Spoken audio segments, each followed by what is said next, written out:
We're now entering into the final celebrations and the final holy days in the season of holy days. Immediately after the 7 days of Sukkos, comes a new holiday with a new name. It's called Shmini Atzeres, a holiday unto itself. But it comes without a break at the end of the 7th day of Sukkah. Shmini Atzeres, literally translated, the 8th lingering an 8th day. The number 8 represents something more than nature, because the world was created in 7 days, 6 days of creation and the rest on Shabbos. Those are the 7 days of the week, the 7 days of creation. 8 represents a break from nature, above nature, beyond nature. What is beyond nature?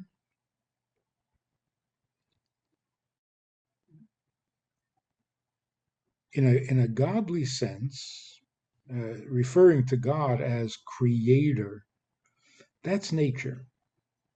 God, the creator of nature. That takes 7 days or has 7 levels. What is the 8th? What is beyond God, the creator? God, the purpose.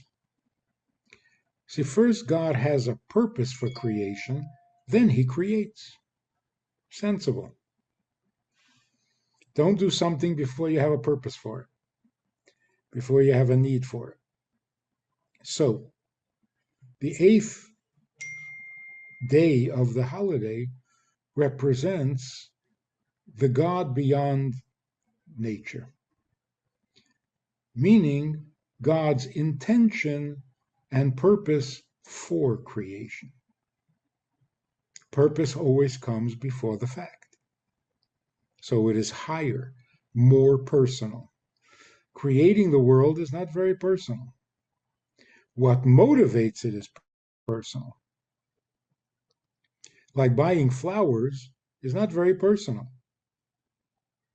It's why you're buying the flowers, for whom you're buying the flowers.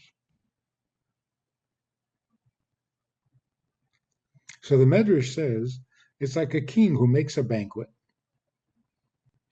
for 7 days and invites all of his friends.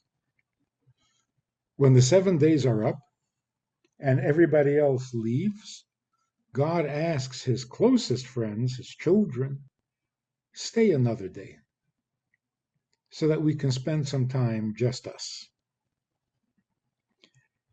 During the holiday of Sukkot, 70 oxen are brought on the altar, representing the 70 nations of the world.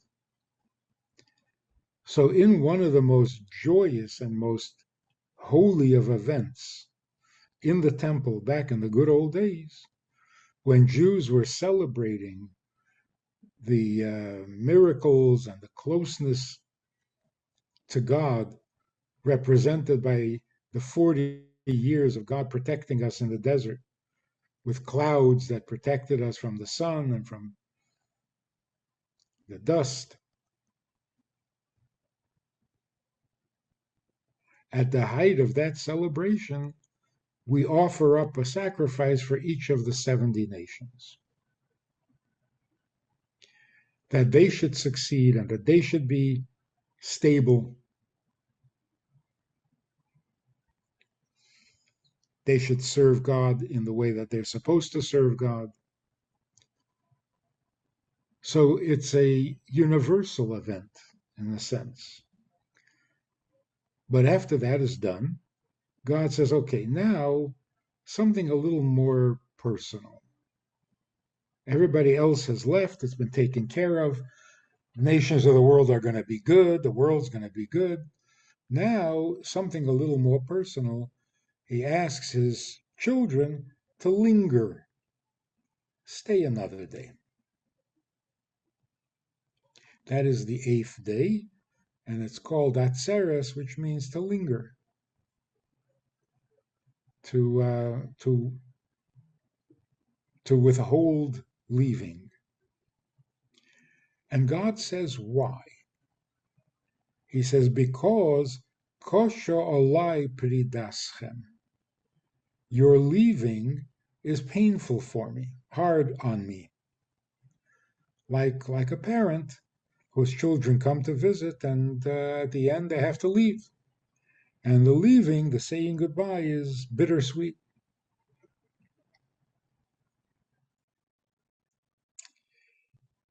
That is the powerful significance of Shmini Atzeres. Now, during the holiday of Sukkot, there is a prayer in which the Torah scrolls are held stationary in the center of the synagogue, and the congregation circles with their lulav and esrog and so on. They circle the Torah 7 times.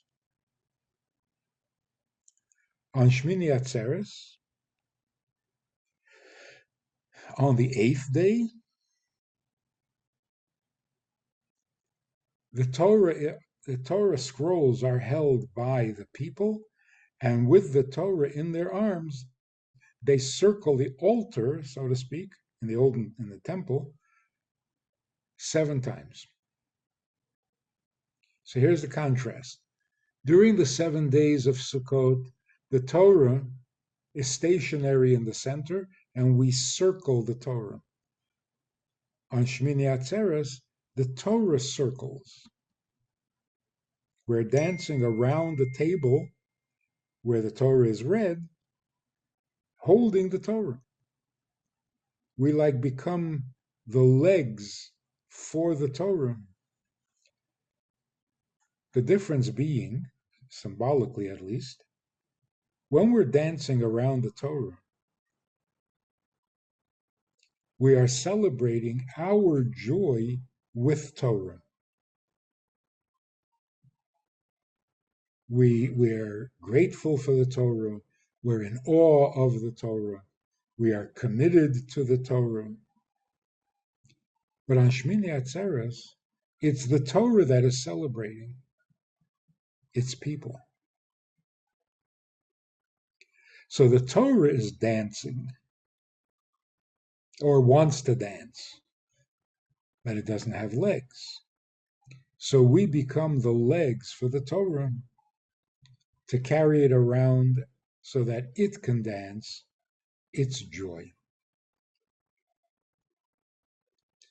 In recent years, I made a habit on Simchas Torah, Shmini Atzeres, while we're dancing with the Torah, and all the children are having a great time, and they're carrying their little paper Torahs or their little stuffed Torahs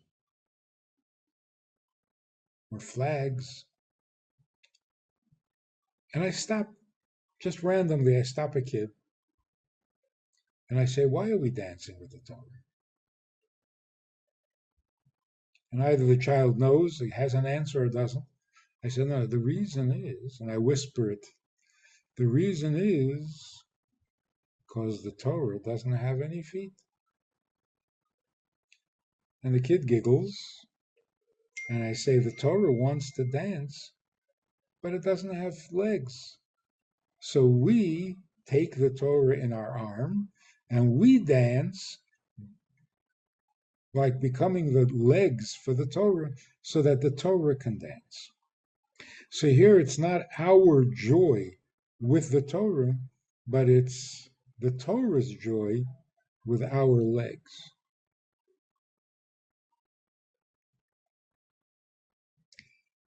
If you remember, Of the four species that we use on Sukkos, there is one, here's what it looks like. It is the willow. There are two twigs here, two stalks of willow, like the weeping willow. So the leaves are long and thin, kind of like lips. It represents a humility, a kind of servant of God who doesn't excel in the learning of Torah or in the performance of the commandments. There's no excelling, there's no pride, there's no enjoyment. The other of the four, each has their pleasure. The lulav, for example, has a good taste. It's a date palm. Dates have a good taste, they're sweet. So it represents the kind of Jew who excels in the study of Torah and takes pleasure in the study of Torah.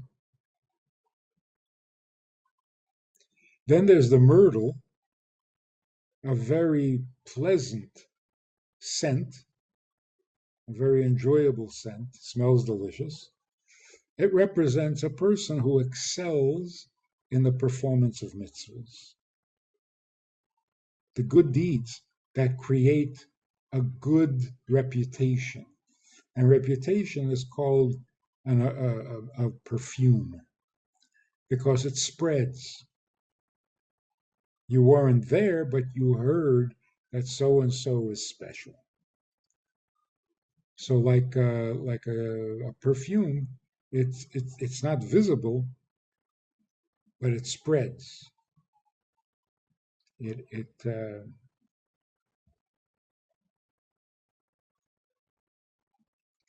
reaches far places without actually traveling. You don't move the bottle of perfume, you just let the scent waft through the air. So it's the doing of good deeds. And then there's the esrog that excels in both the learning and in the doing of good deeds because it has a taste and it smells good too. So all the other three serve God, but they have a certain enjoyment or a certain satisfaction, a certain feedback that rewards them in a sense for what they're doing. The scholar who excels in the learning of Torah, it doesn't drain him, it energizes him because of the pleasure that he has. And so also with those who excel in the performance of mitzvahs. Then there's the willow that does not have a good smell and it doesn't have a good taste.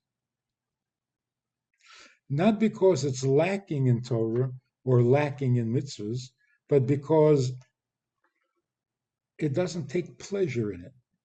It does it with such simplicity, with such humility, that there is no self-congratulation. There is no reward. So one of the interesting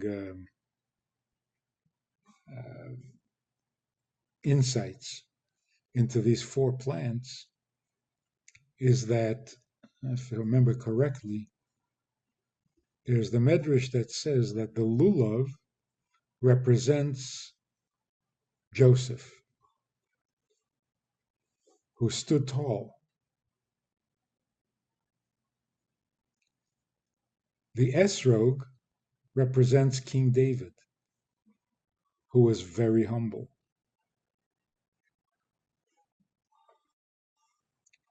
The myrtle, there are three of them. That represents Avraham, Yitzchak, and Yaakov. And the willow, which we take two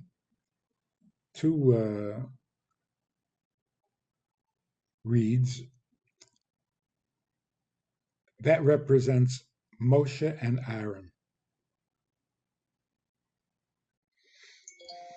Now, how would something as simple as a willow, which we just said has no good taste and no good aroma, in other words, it doesn't excel in the study of Torah and it doesn't excel in the performance of mitzvahs, how can that be representing Moses and Aaron? And of course, the answer is Moses and Aaron were so selfless. They were not looking for a reward, not even a spiritual reward. And in fact, they didn't get to go into Israel. Not even that. Everybody else got to go. They didn't. And that was okay with them. There was no complaint. So that innocence, it's not exactly the same thing as humility. We're saying that King David represents humility. Moshe and Aaron represent selflessness. I don't expect a reward for the Torah that I study. I don't expect any feedback on all the good deeds that I do and all the mitzvahs that I do.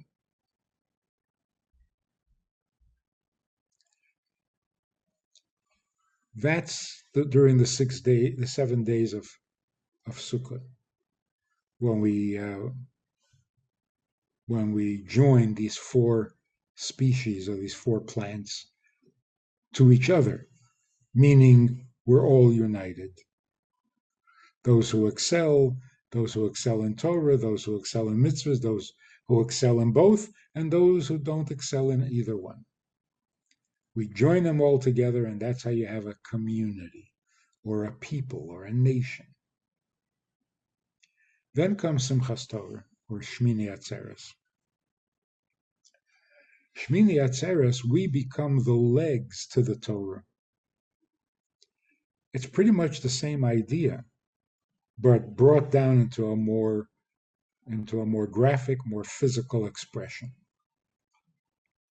You do mitzvahs, you study the Torah, you do what the Torah says to do, which are the mitzvahs, and you take no credit, and you expect no reward. That's the willow. But on Simchas Torah, we do more than not expect. We actually become the legs to allow the Torah to express its joy.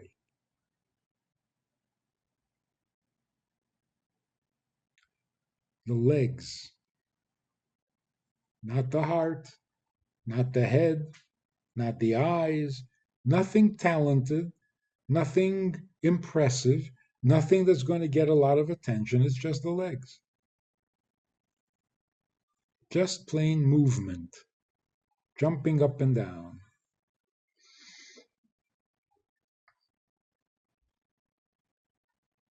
So Shmini Atzeres means we are willing to be the legs, we're willing to be the carriers of the Torah, to give the Torah what Torah wants. When the Torah wants to dance, we become, so saying this to these children, and of course they giggle and they move on, but I'm confident that as they get older, they'll begin to understand a little better the significance of this little joke that we dance with the Torah because the Torah doesn't have legs. So it's something a child can remember and giggle about, but it's also a profound message that will grow with them as they grow.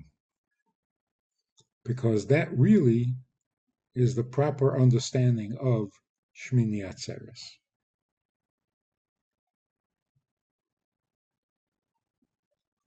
Why the dancing in circles? There's a difference between a circle and a straight line. In a straight line, there's a starting point and there's an ending point. The end point is very far from the starting point. And the longer the line, the further apart they become. The end and the beginning. In a circle, on the other hand, the end and the beginning always come back together. You start the circle at one point, you complete the circle, you're back to where you started from. That's called circling back. And there, no matter how large the circle is, the end will always be connected to the beginning when you're finished.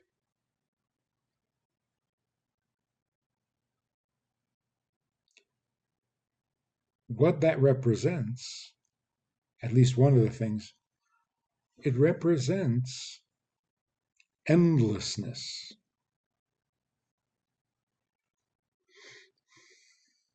A loop on a tape will play the same message over and over and over. It doesn't end. It circles back and starts again. Almost like a symbol for infinity. So a straight line represents the finite world. A circle represents the infinite. The eighth day, as we mentioned, is a step above nature.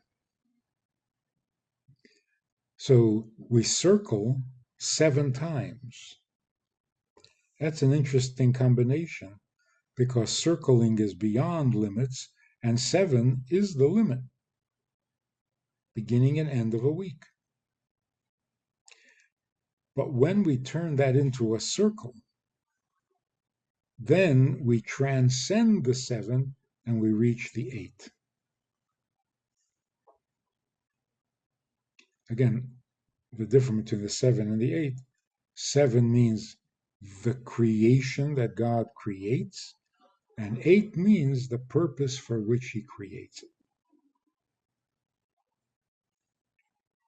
So, what purpose do we attribute to God? He created the purpose for the Torah. In order for the Torah to be effective, even in the most physical material condition, God creates a physical material world in which the mitzvahs can be performed. So what is the purpose of the mitzvah? The Torah. Now, what is the purpose of the Torah?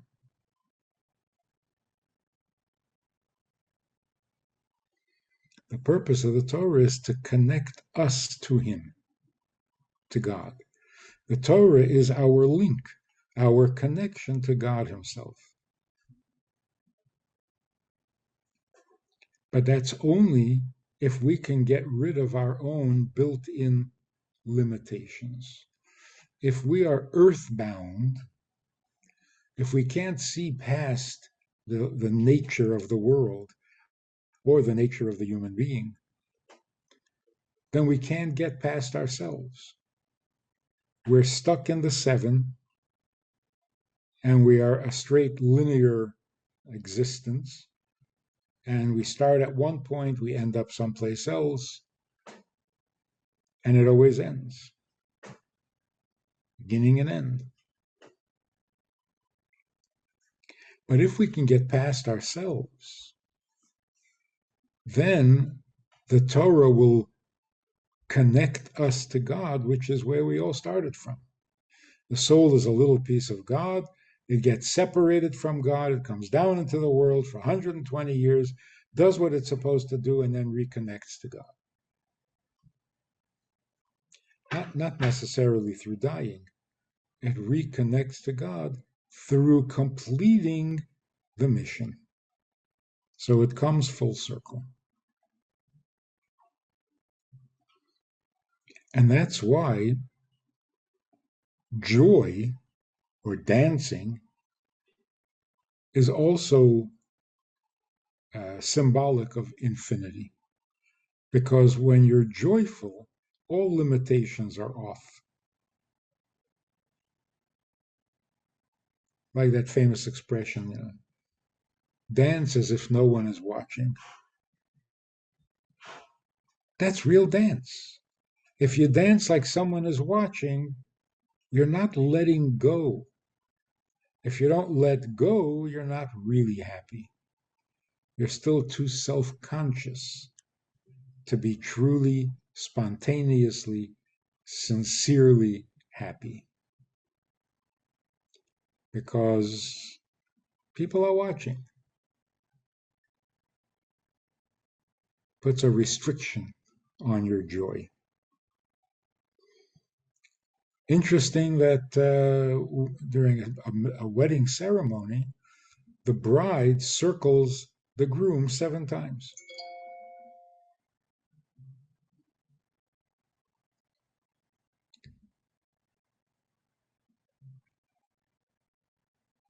That's that's remaining or staying within the condition of nature, the seven. But above them, they are both encircled by a chuppah, by a canopy. So there's the seven becoming uh, infinite, like the 7 days of Sukkah becoming infinite on Shmini Atzeres. So what do we have?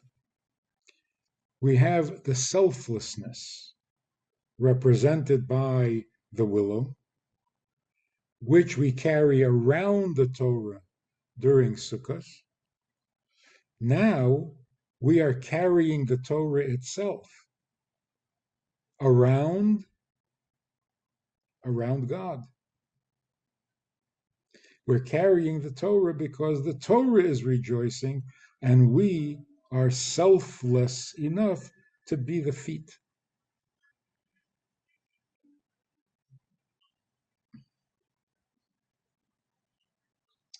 Now we got to understand something here, and this is really fundamental. When we say the Torah is rejoicing and wants to dance, is that true only in a poetic sense? Are we attributing a human quality to a non-human?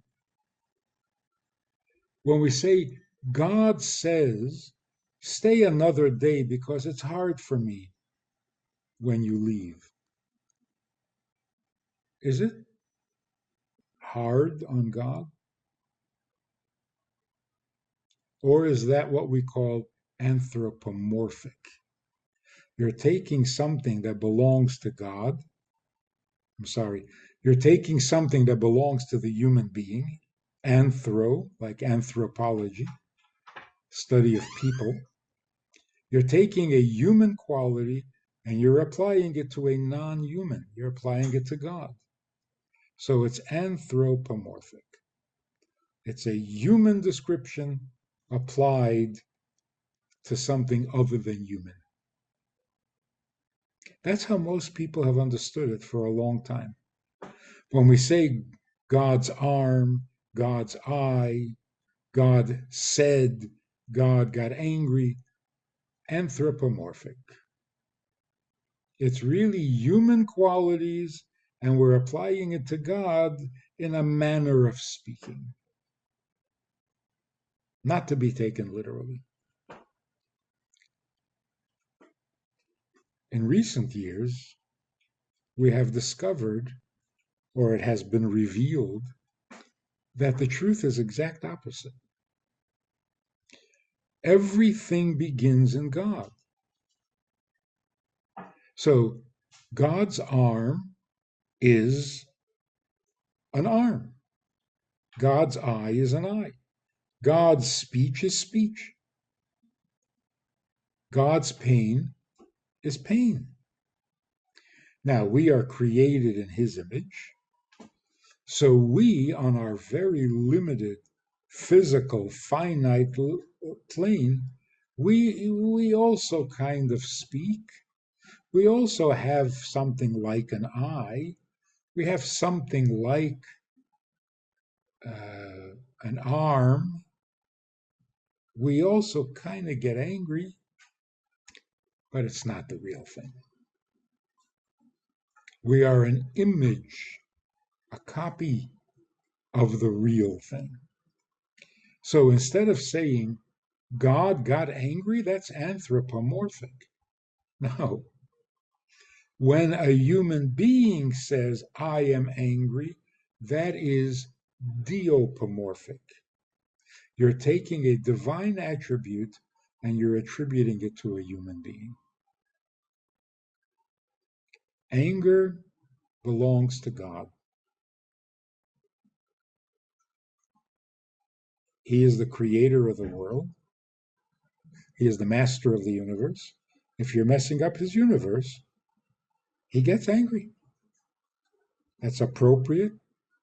It's true. It's real. It's awesome. A human being, on the other hand, who didn't create anything, has no business getting angry. So if we do get angry, it's a cheap copy. It's a tiny miniature of the real thing. So do we really get angry or do we just lose control?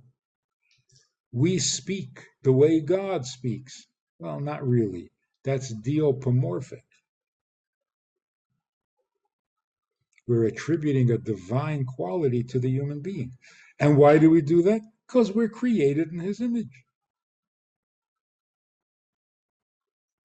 So by looking at our own speech, we can get a tiny glimpse of what real speech is. We look at our eye and we have a tiny glimpse, a glimmer of what a real eye could be like.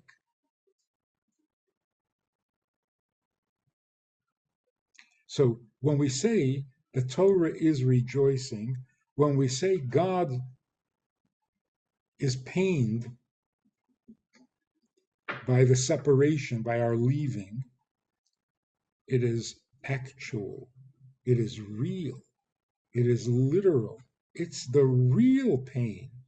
So, well, come on, God is really pained when we leave? Isn't that too human? Oh, did we get this backwards? We get these lines crossed. The human experience is real and God's is not. He is not and we are. It's got to be the other way around. Everything real is in him. A reflection of him is in us. That's really, really, really crucial to a true belief in God. Because to think that we are more real than him, I mean, that borders on idolatry. Makes us God. And we don't want that to be true because we know how we can mess up the world. So let's take it literally. On this day on the calendar, for 24 hours in heaven, God is rejoicing in our company because he asked us to stay another day and just enjoy being together. That is Shmini Atzeres. And that's followed by Simchas Torah, which is a whole nother thing. We have a Sunday night program for VIPs that you might be interested in. It's informal, it's questions and answers, it's conversation. It's really relaxed, it's really pleasant, enjoyable, informative, and kind of community-like. It's a Sunday night program. There's a Wednesday morning program for the VIPs, and there's a Wednesday night program. All of it just conversation, casual, laid back, unscripted. So join us, take a look, click the link below and see which of the three suits you best, and join us for some enjoyable conversation.